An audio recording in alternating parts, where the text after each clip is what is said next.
이 시간 수요예배를 통해서 하나님께서 우리에게 주신 말씀은 에베소서 1장 3절에서 6절까지의 말씀입니다. 신약 성경 310면쯤에 있습니다.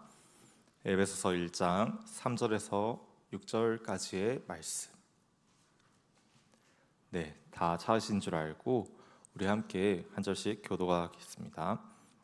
찬송하리로다. 하나님 곧 우리 주 예수 그리스도의 아버지께서 그리스도 안에서 하늘에 속한 모든 신령한 복을 우리에게 주시되 곧 창세 전에 그리스도 안에서 우리를 택하사 우리로 사랑 안에서 그 앞에 거룩하고 흠이 없게 하시려고 그 기쁘신 뜻대로 우리를 예정하사 예수 그리스도로 말미암아 자기의 아들들이 되게 하셨으니 이는 그가 사랑하는 자 안에서 우리에게 거저 주시는 바 그의 은혜의 영광을 찬송하게 하려는 것이라. 아멘. 이제 담임 목사님께서 나오셔서 작정, 예정, 섭리란 제목으로 6강 강의하시겠습니다. 할렐루야. 비 많이 오죠. 네. 이게 또 목사가 되고 또 나이를 먹다 보니까 카톡이 이렇게 와요. 비가 오면 또 성도님들이 또 특히 어르신들 오기가 힘들겠구나. 눈 오면 또 오시다가 또 미끄러지면 또 어디 부러지겠구나. 날씨가 또 화창하면 어디 다들 놀러 가겠구나. 그러다 보니까 요즘에는 비 오기 직전에 그 우중충한 날씨 있죠. 그게 제일 좋아요. 눈도 안 부시고. 그래서 오늘도 이렇게 비가 온다고 그래서 아까 예보도 보고 그래서 그랬는데 이렇게 그 비를 또 뚫고 이렇게 오신 여러분들 환영하고 축복합니다. 자, 여러분 생일 다 있으시죠? 네, 생일 없는 사람은 없을 거예요. 근데 여러분 생일을 언제 처음 인지하셨습니까? 자기의 생일. 뭘 질문을 하면 답이 없어, 답이. 생일을 언제 하셨어요? 그리고 또 난 어디서 태어났는지를 언제 하셨어요? 혹시 태어나자마자 저절로 생득적으로 아신 분들은 없죠? 그렇죠? 갓난아기가 뭐 갑자기 나 생일은 뭐 5월 4일이야 뭐 이러지는 않았을 거예요. 근데 그렇게 태어난 여러분이 또 자라서 결혼을 했단 말이죠. 그래서 여러분의 부모님이 그랬듯이 여러분도 어떻게 해요? 결혼했으니까 자식을 또 갖기 위해서 또 많은 노력을 쏟았을 거예요. 요즘에 보면 난임 부부들도 많아가지고 여러 수단들을 이제 막 강구하죠, 그렇죠? 그래서 이를 위해서 많은 계획을 세우고 노력을 합니다. 근데 그렇게 또 임신이 된 후에는 또 어떻게 해요? 뱃속의 태아를 건강하게 돌보기 위해서 조심도 하고 또 태교도 하고 그랬을 겁니다. 그러면서 어떻게 해요? 그 아이에 대한 바램, 또 소망 그런 게 있었을 것이고 그리고 태어나게 되면 어때요? 그때부터는 더욱 구체적으로 1년 후에는 이렇게 해야지 5년 후에는 이렇게 해야지 10년 후에는 이렇게 해야지 하면서 아이의 미래를 꿈꾸고 또 계획을 세우셨을 거예요. 지금이야 뭐 왼수도 그런 왼수가 없겠지만 그래도 나름 꿈들을 꾸셨을 거예요. 그런데 이 모든 사실을 갓 태어난 아기가 안다 모른다? 모르죠. 몰라요. 그렇지만 이 아기가 모른다고 해서 오래전부터 그 부모님들이 세웠던 계획, 꿈, 희망, 비전, 노력 등등이 사라지는 것은 아니에요. 그렇죠? 태초에 하나님이 우리를 그리스도 안에서 낳기로 마음먹으셨단 말이죠. 그리고 우리가 감히 상상할 수도 없는 그 수많은 억겁의 세월이 지나서 우리는 태어나게 되었어요. 갓 태어난 아기가 부모의 모든 것을 다 알거나 이해하지는 못하듯이 우리 또한 하나님의 그 뜻을 모두 다 이해할 수는 없어요. 다만 하나님께서 자기를 나타내심, 즉 계시를 통해서 또 그리스도 안에서 성령의 조명하심으로 우리를 향한 그 하나님의 뜻과 계획과 일하심을 우리는 발견을 할 수가 있는 거죠. 이러한 하나님의 사역은 어디에 생생하게 기록되어 있습니까? 성경에 기록되어 있어요. 이 성경에는 하나님이 인류를 향한 구속의 계획을 예정하시고 섭리하시고 그대로 성취하심이 고스란히 나와 있어요. 그리고 이것은 바로 하나님의 그 사랑이라는 원동력에서 이제 시작을 하는 거죠. 그래서 오늘은 바로 하나님의 그런 계획하심, 작정, 예정, 섭리에 대해서 함께 나눠보도록 하겠습니다. 근데 이 중에서도 특히 이 예정교리 같은 경우는 이 예정교리로 인해서 어때요? 기독교는 되게 독선적이야. 기독교는 이렇게 불공평해? 이기적이야? 이런 비난을 또 듣기도 하죠. 또한 이미 다 정해진 건데 그러면 전도가 뭔 소용이 있나? 또 이런 공격적인 반응, 회의적인 반응이 있기도 해요.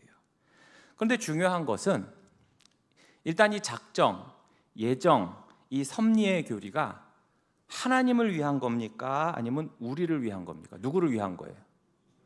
우리를 위한 거예요. 우리를. 그러니까 나를 위한 거야. 우리를 위하여. 예수 그리스도를 믿고 구원받은 성도를 위한 것임을 알 때 비로소 우리는 우리의 믿음이 더욱 굳건해질 수 있고 또 이 안에서 풍성한 은혜를 누릴 수가 있는 것입니다. 오늘 그러한 시간 되시길 바랍니다. 자, 앞장에 제1번 하나님은 어떤 일을 하시는가? 자, 하나님의 사역 5가지가 나와요. 대표적으로. 자, 성경은 하나님의 사역, 즉 하나님이 하시는 일에 대해서 말씀을 하십니다. 그러니까 하나님이 하시는 일을 우리가 이해하기 쉽게 시간적으로 본다면 하나님이 하신 일, 즉 과거의 일, 그리고 지금 하고 계시는 일, 현재의 일, 그리고 장차 하실 일, 즉 미래의 일 등으로 나눌 수가 있겠죠. 자, 먼저 하나님이 하신 일 볼게요. 여러분, 우리가 무슨 일을 하기 전에 무엇부터 합니까? 계획부터 세우게 되죠. 하나님도 마찬가지예요. 하나님의 모든 일은 우연히 이루어진 것이 아니라 하나님께서 미리 계획하시고 정하신 뜻대로 이루어지는 거예요. 그런데 이 계획 안에 2가지가 있는데 그것이 무엇이다? 작정과 예정이에요. 좀 이따 차례대로 볼 거예요. 자, 그리고 이미 하나님께서는 온 우주 만물을 창조하셨죠? 그렇죠? 과거 일이에요. 하나님의 사역 중에서 가장 근본적인 것이 바로 이 창조인데 하나님은 무에서 유를 창조하셨고 또 모든 만물을 아주 질서 있게 만드셨습니다. 그래서 창조는 이제 다음 주에 또 할 텐데 자, 여기까지가 계획과 창조가 과거라면 이제 현재 하나님이 하고 계신 일, 지금 하고 계신 일이 바로 뭐다? 그것이 섭리이다. 하나님의 섭리는 하나님께서 창조하신 세상을 유지하고 또 다스리시는 하나님의 지속적인 사역을 말하는 것입니다. 이것도 이어서 또 할 거예요. 그리고 미래의 일, 즉 장차 하나님이 하실 일, 구원과 완성입니다. 그러니까 하나님께서는 인간이 죄로 인해서 타락했을 때 구원의 계획을 세우셨는데 구원은 하나님의 사랑과 의대로 주어진 선물이에요. 그리고 그것은 예수 그리스도를 통해서 성취가 되었죠. 왜 이렇게 하셨습니까? 인간은 스스로 죄에서 벗어날 수 있다 없다? 없다. 구원을 얻을 수 있다 없다? 없다는 거예요. 그래서 하나님께서 친히 구원의 길을 여신 겁니다. 그리고 그 방법은 예수님께서 우리의 죄를 대신하여 십자가에서 죽으시고 부활하심을 통해서 이루어지게 하셨어요. 그래서 이를 믿는 모든 자들은 바로 하나님의 자녀가 되어서 구원을 받고 또 구원을 누리고 최종적인 구원의 완성에 이르게 되는 것입니다. 그래서 이 과정에서 성령님의 인도하심으로 거룩한 삶을 살게 되는 것이고 이것을 우리는 성화라고 하죠. 그래서 완성 또한 장차 하실 일인 거예요. 하나님께서 이루실 마지막 사역은 모든 것을 이제 완성하시는 거거든요. 그러니까 성경은 하나님께서 새하늘과 새 땅을 창조하시고 또 모든 믿는 자들을 어떻게 해요? 영광스럽게 하실 것이라고 분명히 약속을 하셨습니다. 그러니까 우리가 최종적으로 영화롭게 되는 것이 완성인 거예요. 하나님께서 궁극적으로 악을 심판하시고 또 의로운 자들은 영원한 하나님의 나라에서 살게 되는 것이 바로 하나님 나라의 완성이요, 죄와 고통이 없는 그 완전한 세계에서 구원받은 자들이 영원히 하나님과 살도록 동행하도록 새 하늘과 새 땅을 조성하시니 이 또한 완성인 거예요. 그렇기 때문에 우리는 지금은 이 땅에서 살지만 그렇게 행하실 우리 하나님을 바라보면서 거기에 소망을 두고 그 뜻대로 살아야 하는 것입니다. 그렇죠? 이처럼 하나님의 사역은 과거, 현재, 미래에 걸쳐서 아주 놀랍도록 계획적이고 체계적이고 조화를 이루면서 진행되어 가고 있는 것입니다. 자, 그러니까 정리하자면 하나님은 영원하신 계획, 즉 작정하시고 예정하셨고 창조하신 그 세계를 섭리하시고 다스리시고 계십니다. 또한 예수 그리스도를 통해 구원을 이루셨고 이루어 가시고 또 장차 하나님 나라의 완성을 이루실 것입니다. 자, 그럼 차례대로 이제 보기로 하죠. 하나님이 하신 일 가운데 이제 작정이에요. 자, 작정의 정의 함께 읽어보죠. 시작. 하나님의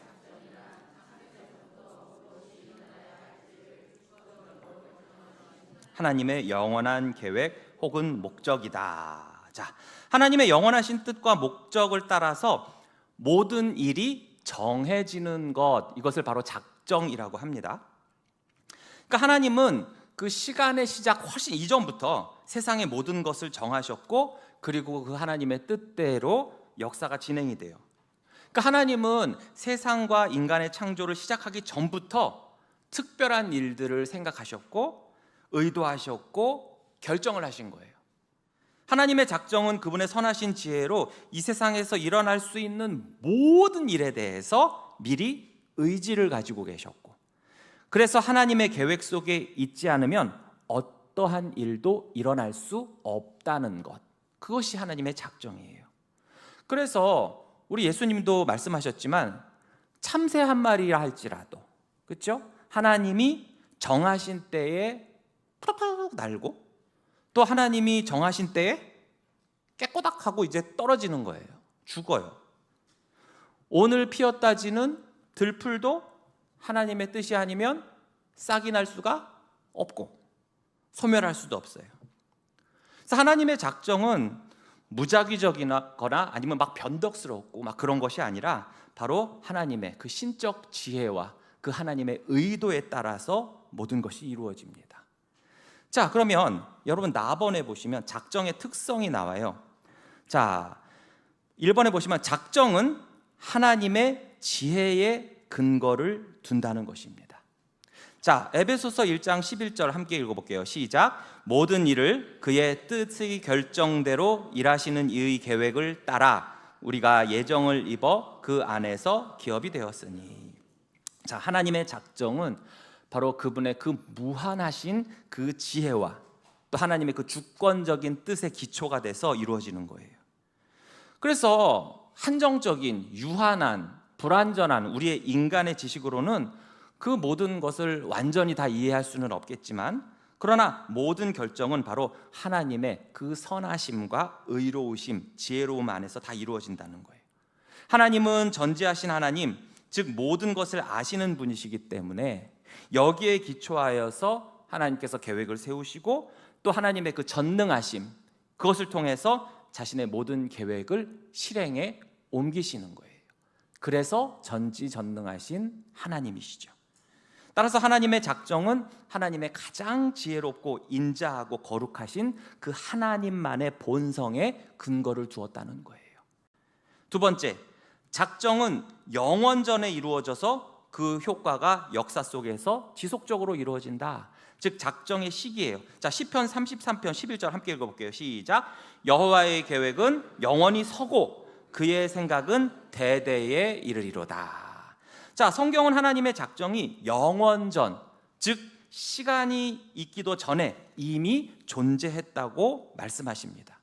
그러니까 하나님은 인간처럼 날마다 계획한다거나 연초에 계획한다거나 그러신 게 아니에요.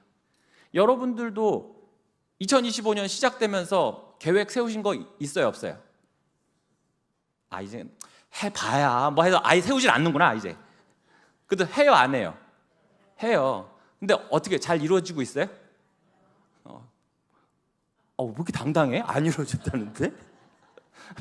작심삼일이라는 말도 있잖아요, 그렇죠? 네. 저도 한 작년에 이제 세운 사역 계획들이 이렇게 지금은 별 적이 없이 가곤 있는데 제 개인에 대한 계획은 뭐 별로 되는 게 없어요. 그래갖고 그 사람은 어때요?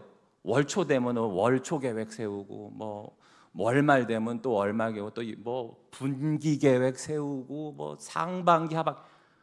근데 제대로 안 돼요. 근데 하나님은 그렇게 날마다 뭐 때마다 계획하시는 게 아니라 어떻게 됐다는 거예요? 이미 영원전에 이미 완벽하게 그 계획이 종결이 되었고, 다만 그 계획을 실행에 옮기는 과정이 뭐예요?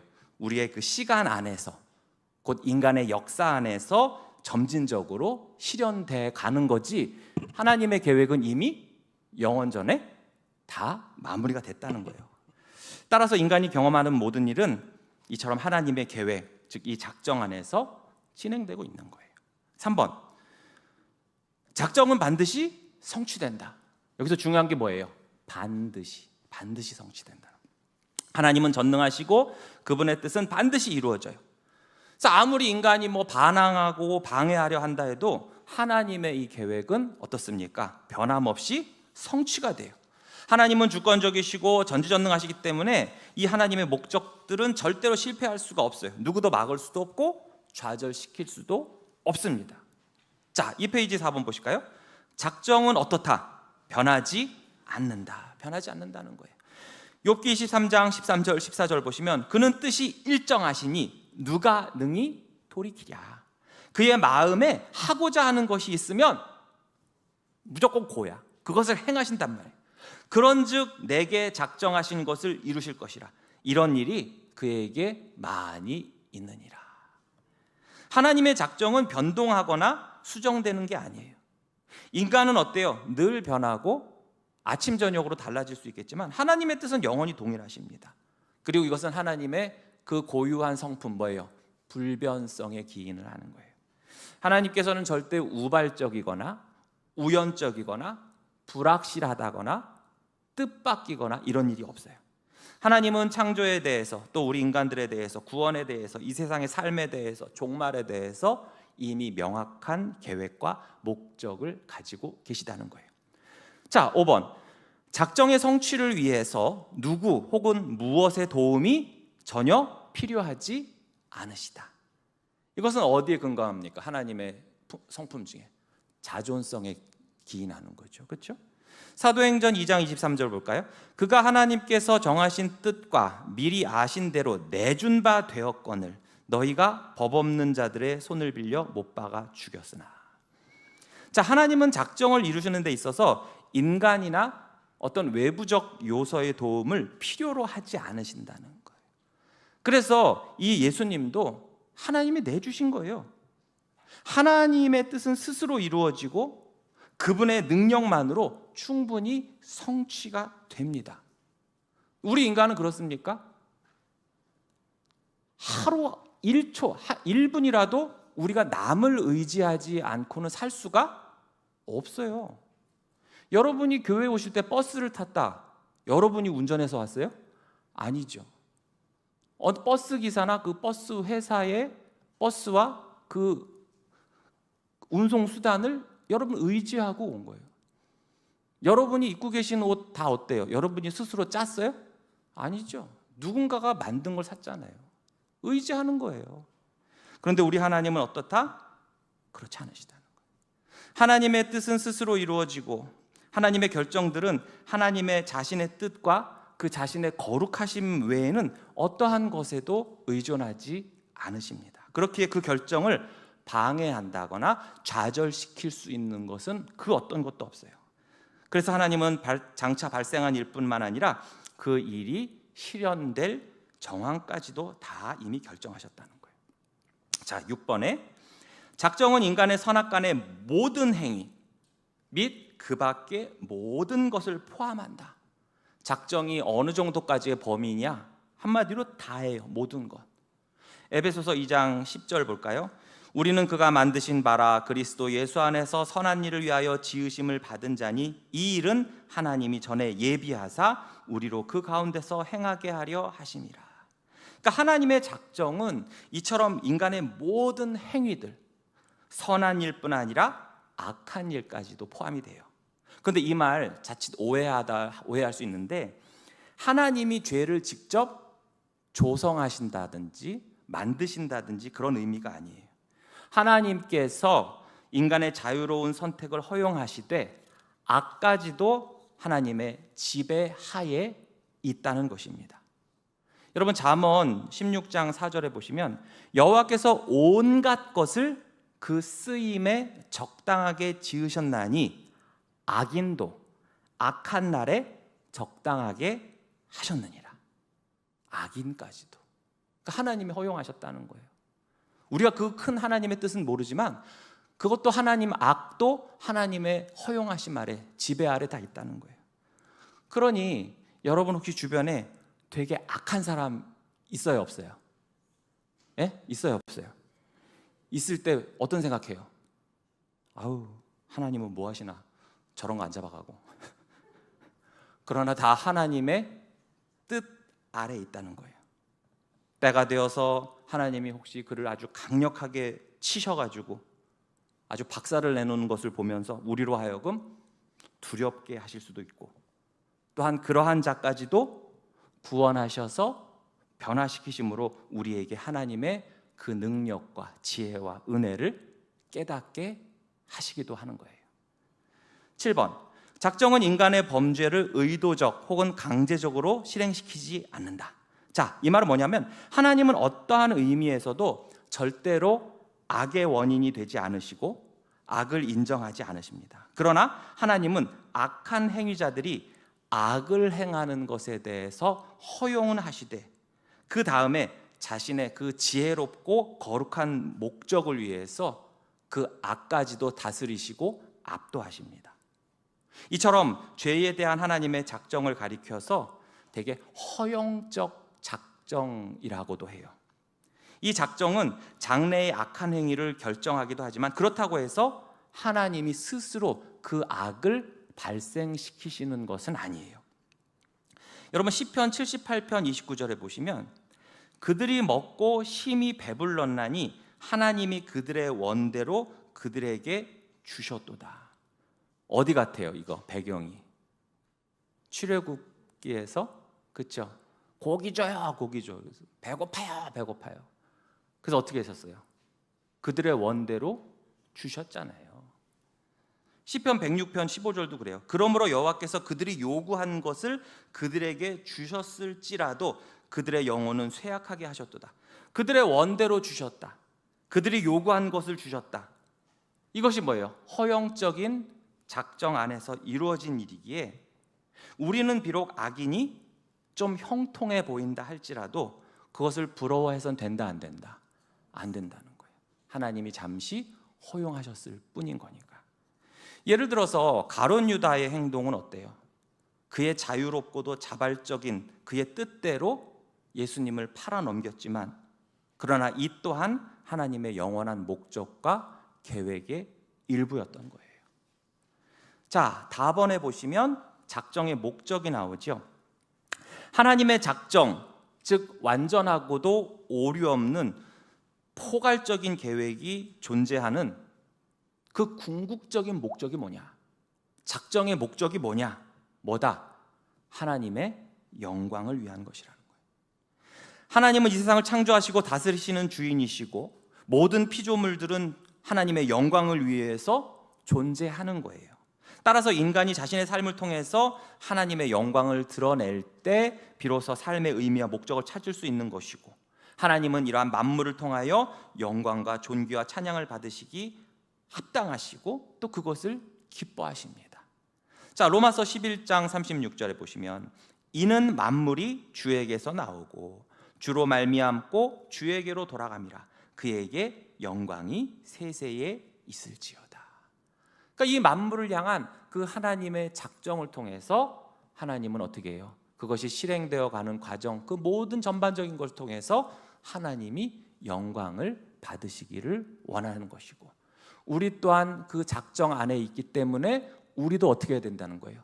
하나님께 영광을 돌려야 한다는 것입니다. 자, 그런데 이 작정 교리에 대한 반론들이 있어요. 그런 게 어딨어? 이런 뜻이에요. 첫 번째, 작정 교리는 인간의 자유의지와 모순되잖아, 이렇게 주장하는 거예요. 자, 만약에 하나님이 인간의 모든 행위를 다 작정하셨다면 인간은 마치 뭐와 같다? 로봇 같다는 거예요. 프로그램된 대로, 그냥 자신이 프로그램된 대로, 하기로 된 대로 행동할 수밖에 없는, 마치 뭐와 같아? 꼭두각시 같은 존재 아닌가? 그러면 인간의 행동, 그것이 죄라 할지라도 그 인간에게 책임이 있다 없다? 없다는 거예요. 왜? 프로그램돼 있으니까. 또는 하나님이 모든 걸 그렇게 다 작정하시고 주관하시니까 그럼 난 아무것도 할 게 없겠네? 아무것도 하지 말고 그냥 눈 감고 기도만 하면 되나? 다 운명론적 결정론자들 그렇게 되는 거 아니야? 라고 말해요. 하지만 성경은 뭐라고 말씀하십니까? 하나님이 인간의 모든 자유로운 행위를 작정하셨다고 가르치면서도 동시에 인간이 자유롭게 행동한 것에 대해서, 자신의 행위에 대해서 누가 책임을 져야 한다고 하십니까? 인간 스스로가 책임져야 된다고 말씀하세요. 자, 보세요. 예를 들어서 요셉의 형들이 요셉을 팔아넘겼죠. 이것은 바로 그들의 자유로운, 그들의 행위에 대한 결과였어요. 그러니 이에 따른 책임은 누가 져야 돼요? 형들이 져야 돼요. 그런데 놀랍게도 하나님은 그것마저도 어떻게 하셨습니까? 선으로 바꾸셨어요. 그것을 요셉이 자기의 입으로 형들 앞에서 고백을 하잖아요. 신명기 29장 29절에 보시면 감추어진 일은 우리 하나님 여호와께 속하였거니와 나타난 일은 영원히 우리와 우리 자손에게 속하였나니. 여기서 속하였다는 건 책임하에 있다는 거예요. 나타난 일, 우리가 행하는 일들은 영원히 우리와 우리 자손에게 책임이 있다는 거예요. 이는 우리에게 이 율법의 모든 말씀을 행하게 하심이라. 사도행전 2장 23절 보세요. 그가 하나님께서 정하신 뜻과 미리 하신 대로 내준 바 되었거늘 너희가 법 없는 자들의 손을 빌려 못 박아 죽였으나.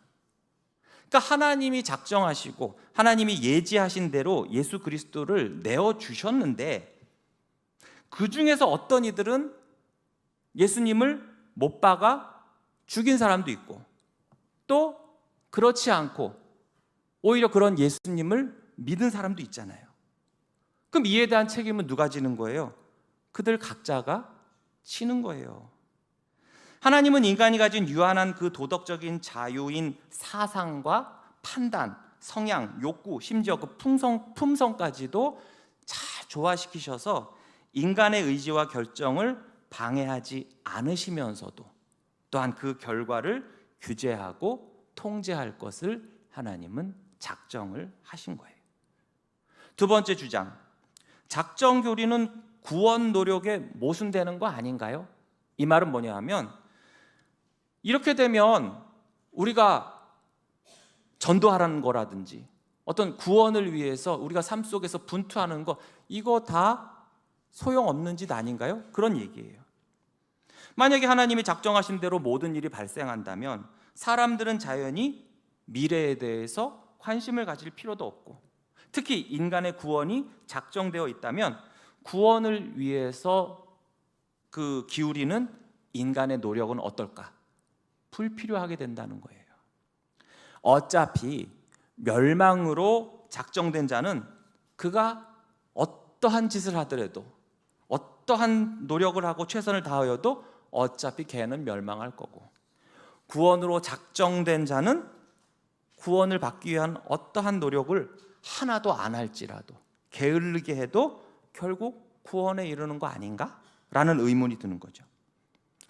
그러나 사람들이 하나님의 작정을 다 알아요? 몰라요? 우리는 몰라요. 그러나 모른다고 해서 신앙적인 우리의 노력이 모두 불필요한 것은 아니에요.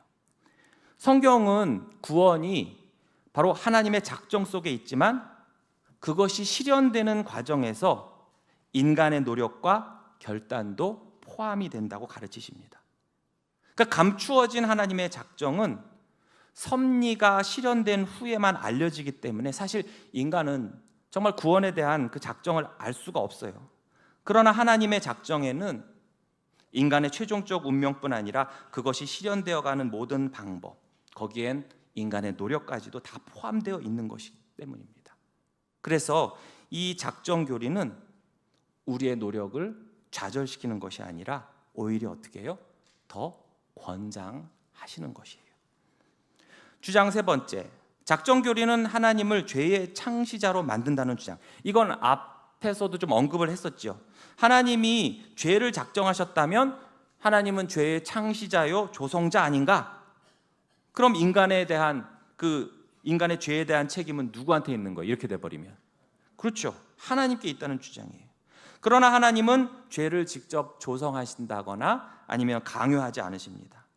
성경은 오히려 하나님은 거룩하시기 때문에 죄를 미워하신다고 말해요. 야고보서 1장 3절에 보시면 13절에 보시면 사람이 시험을 받을 때에 내가 하나님께 시험을 받는다 하지 말지니 하나님은 악에게 시험을 받지도 아니하시고 친히 아무도 시험하지 아니하시느니라. 자, 이와 같이 하나님은 죄가 발생하는 것을 허용하시지만 그분이 직접 죄를 일으키신 것은 아니기 때문에 하나님은 인간의 죄에 대한 책임이 없으세요. 인간은 여전히 자신의 죄에 대한 도덕적 책임을 반드시 져야 되는 것입니다. 자, 이 모든 것을 종합하면 하나님은 세상과 인간을 창조하시기 전에 특정한 일들을 미리 계획하시고 또한 결정하셨어요. 하나님의 작정에는 창조와 구속을 포함하고 또 인간의 모든 행위를 포함하지만 하나님은 그렇다고 해서 죄를 강제하신다거나 조성하지는 않으십니다. 죄는 인간과 타락한 천사들에 의해서 선택된 결과이고 하나님은 그 크신 작정 안에서 그것을 단지 허용만 하실 뿐인 거예요. 자, 그 다음 이어서 예정에 대해서 보겠습니다. 3페이지 보시면 3번 예정이란 무엇인가? 가번 예정의 정의 함께 읽어볼게요. 시작. 예정이란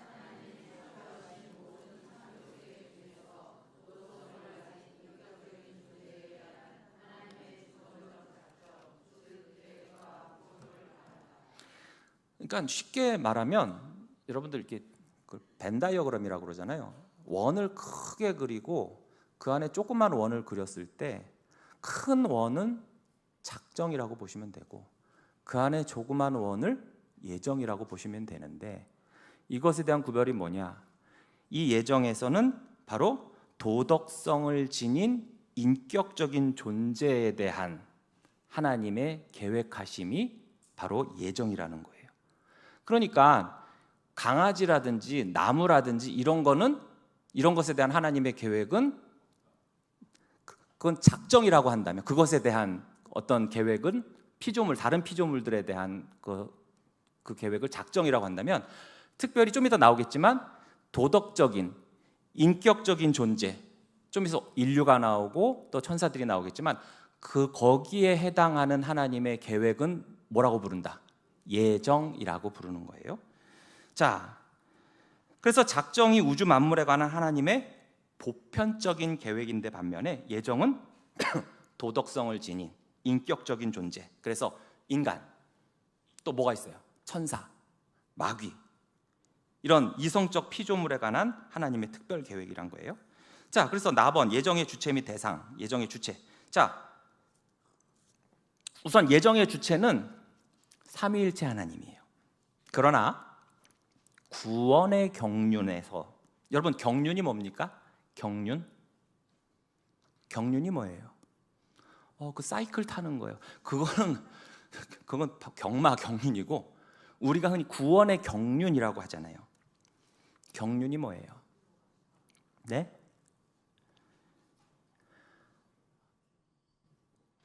여러분들 책 보시거나 그럴 때면요, 저는 습관적으로 사전을 찾아요. 한자를 찾아보고 그 다음에 영어를 찾아보고 그렇게 하는데 여러분도 항상 그런 태도가 필요합니다. 경륜에서 경은 원래는 천을 짜다라는 뜻이에요. 거기서 이제 세우다라는 뜻이 됐고, 류는 처음 원뜻은 실이에요. 그것이 나중에 가서 이제 다스리다라고 됐는데, 한마디로 말해서 실로 천을 짜는 게 경륜이었어요. 왜? 시줄과 날줄을 촘촘히 이렇게 해서 천을 만들잖아요, 계획적으로. 그렇죠? 그래서 원래는 처음엔 실로 천을 짜는 게 경륜이었는데, 여기서 발전되어서 실을 막 짭니까? 이 실 여기다 붙이면 그게 천이 돼요? 아니죠. 계획을 짜야 된단 말이에요. 그래서 여기서 계획을 세우다, 정책을 운영하다, 이것이 경륜이란 뜻이 됐어요. 헬라어로는 오이코노미아라고 하는데, 무슨 뜻이냐면 집을 다스린다란 뜻이에요. 오이코노미아. 그래서 여기서 영어에 이코노미가 나온 거예요. 삼위 하나님께서 역사 속에서 구원의 계획을 세우시고 실행해 나가시는 방식, 질서를 우리는 구원의 경륜이라고 하는데, 이 구원의 경륜을 세분화하면요, 구속에 있어서는 예수 그리스도에게, 성화는 성령에게 귀속되는 것처럼 예정의 주체는 누구에게 귀속된다? 성부 하나님께 귀속된다는 거예요. 그러니까 성부 하나님께서 예정의 주된 역할을 맡고 계신다라는 것입니다. 이 성부 하나님께서는 창세전에 모든 것을 계획하셨죠. 요한복음 17장 6절에서 7절을 보시면, 세상 중에서 내게 주신 사람들에게 내가 아버지의 이름을 나타내었나이다. 그들은 아버지의 것이었는데 내게 주셨으며 그들은 아버지의 말씀을 지켰나이다. 지금 그들은 아버지께서 내게 주신 것이 다 아버지로부터 온 것인 줄 알았나이다. 아버지로부터 왔다잖아요. 그렇죠?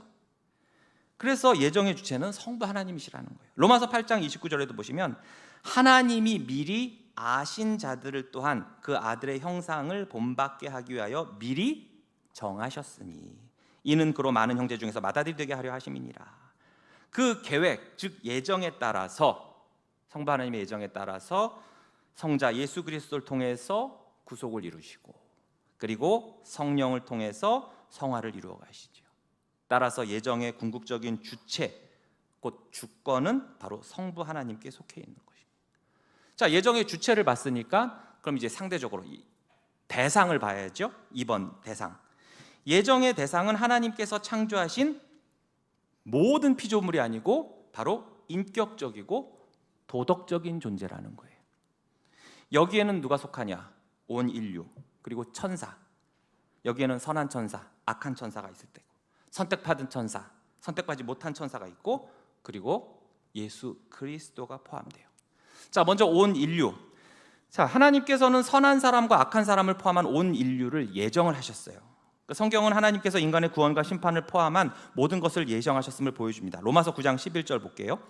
그 자식들이 아직 나지도 아니하고 무슨 선이나 악을 행하지 아니한 때에 택하심을 따라 되는 하나님의 뜻이 행위로 말미암지 않고 오직 부르시는 이로 말미암아 서게 하려 하셨다라고 했어요. 에베소서 1장 4절에서 6절 보시면, 곧 창세전에 그리스도 안에서 우리를 택하사 우리로 사랑 안에서 그 앞에 거룩하고 흠이 없게 하시려고 그 기쁘신 뜻대로 우리를 예정하사 예수 그리스도로 말미암아 자기의 아들들이 되게 하셨으니 이는 그가 사랑하시는 자 안에서 우리에게 거저 주시는 바 그의 은혜의 영광을 찬송하게 하려는 것이라. 아멘. 우리를 예정하사, 즉 온 인류를 말하는 거죠. 자, 또한 모든 천사가 바로 이 예정의 대상에 포함돼요. 자, 성경은 선한 천사, 그리고 거룩한 천사, 반대로 악한 천사, 타락한 천사를 언급하죠. 그래서 어떤 천사들은 선택을 받고 어떤 천사들은 선택받지 못했다고 설명을 해요. 유다서 1장 6절에 보시면, 또 자기 지위를 지키지 아니하고 자기 처소를 떠난 천사들을 큰 날의 심판까지 영원한 결박으로 흑암에 가두셨다고도 했고, 베드로후서 2장 4절에 보시면 하나님이 범죄한 천사들을 용서하지 아니하시고 지옥에 던져 어두운 구덩이에 두어 심판 때까지 지키게 하셨다라고 했습니다. 그러니까 천사라고 다 그들이 하나님과 함께 그런 게 아니에요. 마지막으로 예수 그리스도가 또한 예정의 대상이십니다. 자, 베드로전서 1장 19절에서 20절에 보시면 오직 흠없고 점없는 어린 양 같은 그리스도의 보배로운 피로 된 것이라 그는 창세 전부터 미리 알린 바 되신 이나 이 말세에 너희를 위하여 나타내신 바 되었다고 했어요. 그리고 2장 4절에도 보시면 사람에게는 버림받았으나, 예수 그리스도가 사람에게는 버림받았으나 하나님께는 어떻게 됐다고 했어요? 택하심을 입었다고 그랬어요. 자, 예정 교리에서 아까 예수 그리스도는 그 예정의 주체가, 궁극적인 주체는 삼위 하나님이시라서 그리스도도 사위의 한 분이시기 때문에 예정의 주체가 되시기도 하지만 그분이 인간의 몸을 입고 오신 제2의 아담으로서 모든 인류의 대표가 되시잖아요. 그래서 중보자이신 이 예수 그리스도 역시 하나님의 예정의 대상이 되신 거예요.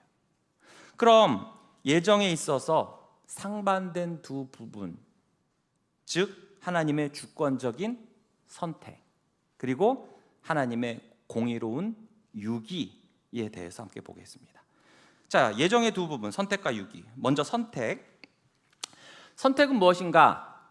하나님께서 인류 중에 어떤 사람들은 예정하셔서 예수 그리스도 안에서 구원하시기로 작정하신 영원한 목적을 뭐라고 한다? 선택이라고 한다는 거예요. 그러니까 선택은 하나님의 은혜로 이루어진 것이고 인간의 행위나 공로는 관계가 있다 없다? 없다는 거예요. 그러니까 하나님은 창세 전에 인류 중에서 영생하도록 예정된 자들을 택하셨어요. 그게 선택이에요. 그러니까 우리가 뭐 행위로 하고 말고가 없잖아요. 그렇죠?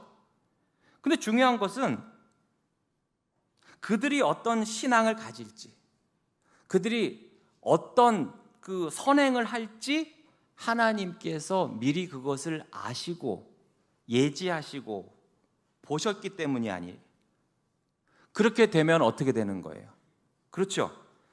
그 또한 우리의 공로가 되는 거예요. 하나님의 예지는, 미리 아심은 예정과는 관계가 없어요. 오직 전적으로 뭐다? 하나님의 은혜에 의해서 주어졌음을 성경은 말해요. 자, 선택의 대상, 하나님의 선택의 대상. 성경에서 하나님의 선택의 대상이 총 3가지로 나오는데, 우선 첫 번째, 이스라엘 민족이에요.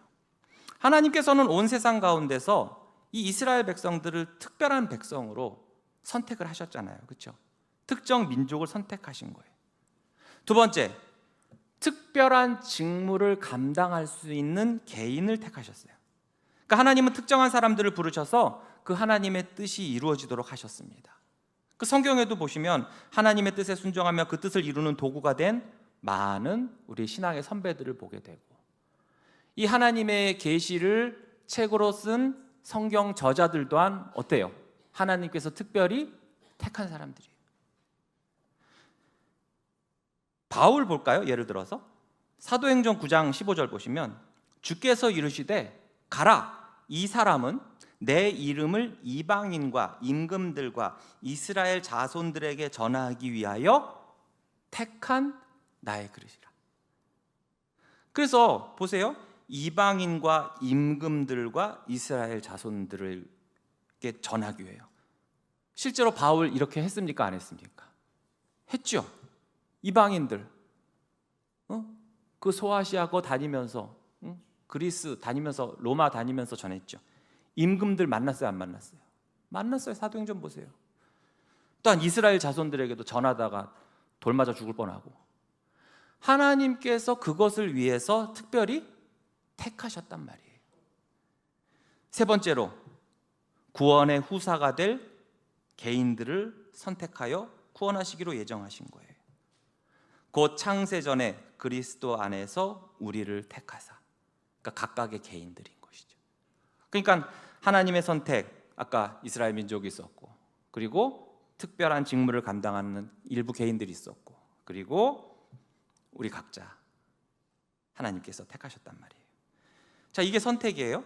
그 반대는 뭐가 있다고 그랬죠? 유기가 있다고 그랬어요. 자, 하나님께서 자기의 영광을 위하여 능동적으로, 이게 중요해요, 능동적으로 개입을 하셔서 멸망당에 마땅한 인간의 죄를 용서하시고 구원을 베푸셔서 영원한 생명을 얻을 수 있도록 예정하신 것을 선택이라고 한다면, 반대로 어떤 사람들은 죄 가운데 그대로, 이때는 능동적이 아니에요. 하나님이 이놈을 갖다가 막 죄에다가 막 밀어넣고 이런 게 아니라 수동적으로 내버려 두셔서 그들이 자신들의 죄로 인해서 치욕적인 형벌과 하나님의 진노의 심판을 받아 사망에 이르도록 예정하신 것. 그래서 하나님 자신의 공로를, 그 공의를 나타내시기로 한 것이 무엇이다? 유기라는 거예요. 유기. 한자로 보면요, 유기, 남길 유자예요.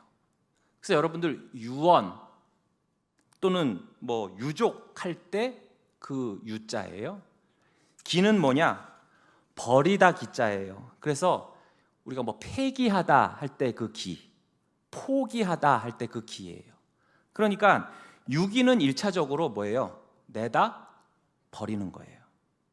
언제 자주 써요, 유기란 말? 우리 뭐 강력 사건 보면 시체를 유기했다 이런 말 들어보셨죠? 수습하지 않고 내다 버렸다는 거예요. 그 성경에도 보면 그 시체를 울타리 밖에 그냥 내던졌다, 뭐 숯불에 던졌다, 그게 유기예요. 그런데 두 번째 의미가 있는데, 이게 오늘 말하는, 여기서 말하는 유기예요. 즉 보호하지 않은 상태로 그냥 그대로 내버려 두는 거야. 내버려 두는 거야. 아까 내다 이렇게 확 버리는 게 아니라 이건 뭐예요? 그냥 있는 그대로 내버려 두는 것 자체가 그게 유기인 거예요. 그럼 하나님은 왜 유기를 하시는가?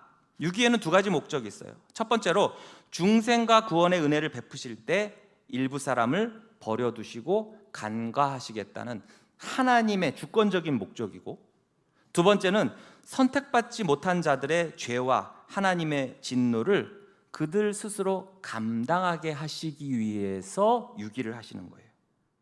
자, 보세요. 하나님이요, 온 인류 가운데 일부를 구원하시겠다는 목적을 하나님이 세우셨다면 나머지는 내가 구원 안 할 거야 라는 목적을 세우시는 것도 당연해요, 안 당연해요? 당연한 거예요.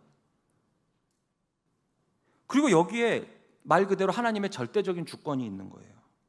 우리가 그 하나님의 주권에 대해서 애초에 왈가왈부할 수가 없어요. 성경에서 말씀하는 부분도 일치해요. 로마서 9장 13절에 보시면요, 기록된 바 내가 야곱은 사랑하고 에서는 미워하였다 하심과 같으니라. 보시면 여기에 어떤 이유가 안 나와요. 근데 이 부분, 이 유기의 교리로 인해서 야, 하나님 너무 불공평한 거 아니야? 이런 반론이 제기되곤 하거든요. 그런데 분명히 하나님은 불공평하지 않으시고 오히려 전적으로 공의로우시고 자비로우십니다. 자, 보세요. 모든 인간은 죄인입니까? 죄인 아닙니까? 죄인이죠. 모두가 죄 아래 있고 의인은 없나니 하나도 없다고 그랬어요. 모든 사람은 하나님 앞에서 죄인이고 하나님의 심판을, 하나님의 진노를 받아 마땅하다고 성경은 말씀하십니다. 그렇기 때문에 하나님은 아무도 구원을 안 하셔도 어때요? 이건 불공평한 게 아니라 뭐예요? 그게 공의예요. 그렇죠? 그게 공의롭게 심판하시는 거예요. 그런데 하나님은 어떤 이들은 바로 그 하나님의 자비로, 은혜로 구원하시기로 한 거예요. 그러니까 아무도 구원받을 자격이 없는데 하나님의 은혜로, 주권으로 일부 사람을 택하셔서 구원하신 거예요. 이처럼 유기라는 것은 하나님이 어떤 사람을 멸망시키기 위해서 적극적으로, 능동적으로 막 하나님이 밀어붙이신 게 아니라 그 사람의 죄악된 길을 그냥 내버려 두신 거예요. 이 또한 하나님의 주권이고 하나님의 마음인 거예요. 애굽의 바로를 하나님께서, 얘 원래 착한 애인데 하나님이 막 그냥 옆구리 찔러가지고 얘를 완악하게 만드신 게 아니라 뭐예요? 그의 완악한 마음을 그냥 내버려 두신 거예요. 여러분, 모세, 아론은 요만큼도 완악함이 없었을까요? 있잖아요. 그거 저기 물 달라고 하니까 열받아가지고 지팡이로 바위 두들겨 팬 거 봐, 그거. 그들도 똑같은 죄인이요 완악한 자들이지만 하나님은 아론과 모세를 택하시고 그들의 완악함을 꺾어주시는 거예요. 그러나 바로는 어떻습니까? 내버려 두신 것뿐이에요. 그래서 유기도 하나님의 공의로운 판단이지 억지로 죄인에게 죄지으라고 충동질하신 게 아니라는 거예요. 로마서 9장 14절에서 18절 제가 읽어볼게요. 그런즉 우리가 무슨 말을 하리요? 하나님께 불의가 있느냐? 그럴 수 없느니라. 모세에게 이르시되 내가 긍휼히 여길 자를 긍휼히 여기고 불쌍히 여길 자를 불쌍히 여기리라 하셨으니 그런즉 원하는 자로 말미암음도 아니요 다른 박질하는 자로 말미암음도 아니요 오직 긍휼히 여기시는 하나님으로 말미암음이니라. 그러니까 하나님 마음이라는 거, 하나님 주권이라는 거예요. 성경이 바로에게 이르시되 내가 이 일을 위하여 너를 세웠으니 곧 너로 말미암아 내 능력을 보이고 내 이름이 온 땅에 전파되게 하려 함이라 하셨으니 그런즉 하나님께서 하고자 하시는 자를 긍휼히 여기시고 하고자 하시는 자를 완악하게도 하시느니라. 하나님이 그를 완악하게 만들었다는 게 아니라 완악하게 내버려 두신다. 그러니까 이스라엘 백성은 내가 긍휼히 여겨서 구원하려고 했고 바로는 그 과정에서 내가 쓰는 도구로 하려고 했기 때문에 걔는 그냥 원래 완악한 대로 내가 내버려 둔 것뿐이야 라고 말씀하시는 거예요. 그러면서 그런 게 어디 있어요? 또 이런 애들을 위해서 9장 20절에 뭐라고 그랬어요? 야, 이 사람아, 9장 20절에 내가 누구이기에 감히 하나님께 반문하느냐? 지음을 받은 물건인 주제에 지은 자에게 어찌 나를 이같이 만들었느냐? 말할 수가 있겠느냐라는 거예요. 그러므로 유기교리는 하나님이 죄인을 심판하시는 공의의 표현이고 대신 구원은 하나님의 전적인 은혜이기 때문에 이것은 하나님이 불공평한 게 아니라 너무나도 공정하심과 동시에 자비로우신 것이라는 것을 우리는 깨달아야 됩니다. 그렇기 때문에 이 선택과 유기의 교리가 우리에게 주는 유익이 무엇인가? 우선 선택에서 우리의 공로나 우리의 행위가 들어간 게 있어요, 없어요? 오직 하나님의 주권과 은혜지요. 그로 인해서 우리는 겸손할 수밖에 없는 거예요. 내 공로 없이 하나님이 날 택하셨으니까 당연히 겸손해야지. 또한 그 하나님의 은혜를 깨닫게 하시고 그로 인해서 감사하게 하십니다. 그러한 하나님을 바르게 알고 풍성하게 예배하도록 하고 또한 누가 선택을 받았는지 우리는 모르기 때문에 어떻게 해야 돼요? 우리는 전도와 선교를 더 열심히 해야 되는 거예요. 마치 보물이 어디 묻혀 있는지를 모르면 어떻게 됩니까? 예?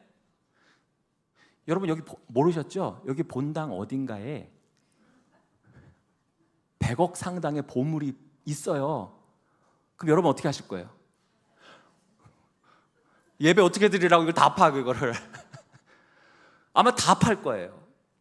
근데 제가 지금 장은미 권사님 앉아 계신 그 밑에 있습니다라고 하면 어떻게 해요? 거기만 들이다 파겠죠. 그렇죠? 근데 하나님은 그렇게 우리에게 말씀을 하셨어요? 안 말씀하셨어요? 안 하셨어요. 그래서 우리는 온 밭을 다 파보는 거예요. 그리고 그러한 복음 전파와 전도가 세상 사람이 봤을 때 미련하게 보이지만 그러나 이것이 하나님께서 우리에게 허락하신 유일한 방법이기 때문에 우리는 그것을 따라야 된다는 거예요. 또한 선택교리는 구원의 확신을 갖고 담대하게 살아갈 수 있도록 하고 또 우리에게 능력 있는 기도를 하게 합니다. 또한 유기교리는 하나님의 목적이 반드시 성취될 것이라는 확신을 주고 또 구원이 오직 하나님의 은혜로만 이루어진 것을 깨닫게 해요. 이로 인해서 인간의 어떤 공로나 노력도 구원에 기여하지 못한다는 것을 깨닫게 하십니다.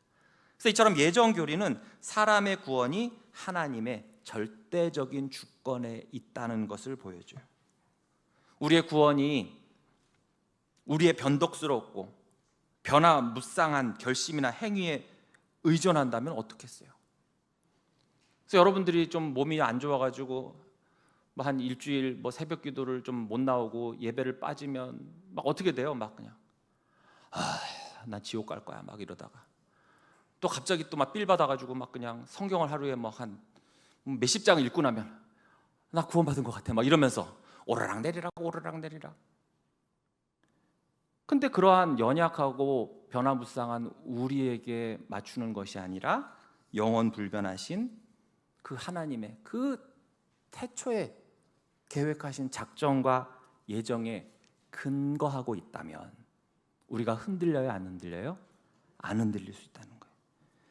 이는 하나님의 긍휼과 공의와 영광을 찬송하게 하고 참된 겸손과 또 흔들리지 않는 굳건한 위로를 가져다 줘요. 자, 마지막으로 섭리에 대해서 알아보고 오늘 강의를 마치도록 하겠습니다. 자, 5페이지 4번 섭리. 섭리의 정의 함께 읽어볼까요? 시작. 하나님이 창조하신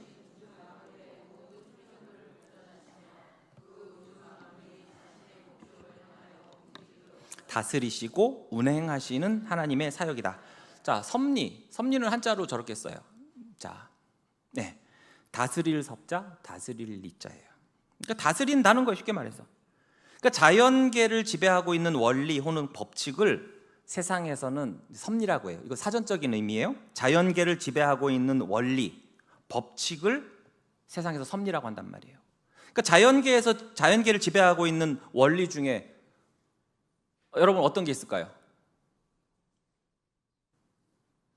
이거 이렇게 있는데 떨어져. 둥둥 안 뜨고. 왜 그래요? 중력. 이것이 또한 섭리 중에 하나인 거예요. 그런데 성경에서는 이 섭리를 어떻게 말씀하시냐? 하나님이 태초에 온 우주 만물을 창조하신 이래로 보존하시고 운행하시고 다스리시는 하나님의 모든 사역을 뭐라고 한다? 섭리라고 하는 거예요. 그러니까 이 섭리는 하나님의 과거 사역이에요? 현재 사역이에요? 그렇죠? 더 정확히 말하면 과거에서부터 현재까지 이어지고 앞으로도 이어지는 그런 사역인 거예요. 그 섭리의 대상, 무엇을 보존하시고 무엇을 운행하시고 무엇을 다스리시는가? 한마디로 말하면 다. 그 섭리 대상이 아닌 게 없는 거야. 그래서 보시면 모든 우주, 벌써 여기에 이미 다 들어있죠? 물질, 동물, 민족, 역사, 사람의 출생, 운명, 성공, 실패, 기도의 응답 모두 다 하나님의 섭리의 대상이 된다는 거예요. 자, 하나님의 섭리에 세 가지 요소가 있는데 첫 번째, 보존. 하나님께서는 만물이 존재할 수 있도록 지속적으로 보존하세요. 즉 유지를 시키신단 말이죠. 그렇기 때문에 우리는 하나님이 세상을 창조하시고 스스로 살아가도록 그냥 방치하는, 내버려 두신다는 그런 자연신론, 데이즘에 빠지면 안 돼요. 피조물은 항상 하나님께 의존하는 상태로 존재하게 되고 또한 유지되는 거예요. 두 번째, 하나님의 섭리, 바로 협력이에요. 자, 피조물이 계속해서 활동할 수 있도록 역사하시는 하나님의 그 협동과 신적인 권능을 말해요.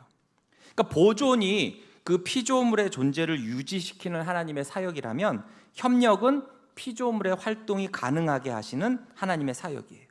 그러니까 성경은 하나님께서 온 세계와 자신의 모든 피조물과 협력하시면서 피조물들에게 그들이 해야 할 일을 행하도록 신적인 권능으로 역사를 하십니다. 그 다음 세 번째, 통치예요. 통치는 하나님이 만물을 자신의 계획과 목적에 따라서 주권적으로 다스리시고 자신의 신성한 목적을 이루시기 위해서 행하시는 지속적인 활동을 말합니다. 하나님은 모든 것을 통치하시기 때문에 인간은 하나님의 모든 통치 양식, 영역을 다 알 수 없고 또 그 역사를 막을 수도 없어요. 하나님께 대적이 있다 하더라도 도리어 그것은 하나님의 위대한 목적을 이루시는데 도구가 될 뿐이에요. 자, 그런 가운데 섭리를 크게 두 가지로 나눌 수 있는데 일반 섭리와 특별 섭리, 다른 말로 보통 섭리와 비상 섭리라고도 해요. 자, 일반 섭리. 자연의 법칙, 즉 하나님이 우주 전체에 정해놓은 법칙에 따라서 제2원인으로 역사하신다는 섭리예요. 좀 어려운 말이 나왔어요. 제2원인. 그러면 제2원인이 있으면 제1원인도 있겠죠. 그렇죠? 그럼 그 제1, 첫 번째 원인, 궁극적인 원인, 최초의 원인이 있는데 그것이 무엇이냐? 모든 존재와 모든 사건의 근본적, 궁극적인 원인은 누굴까요? 하나님이시죠. 하나님. 그래서 하나님이 제1원인이에요. 하나님은 모든 것을 스스로 있게 하시는 분이고 하나님은 다른 존재에 의존하는 분이 아니시기 때문이죠. 그래서 하나님이 제1원인이고 그렇다면 제2원인이라는 것은 제1원인이신 하나님이 바로 이 세상을 운행하시는 방식으로 사용하는 어떠한 중간 수단이나 그러한 매개체를 제2원인이라고 하는 거예요. 예를 들면 아까도 말했던 자연의 법칙이라든지 인간의 자유의지라든지 어떤 과학적 인과관계라든지 이런 것이 제2원인에 해당돼요.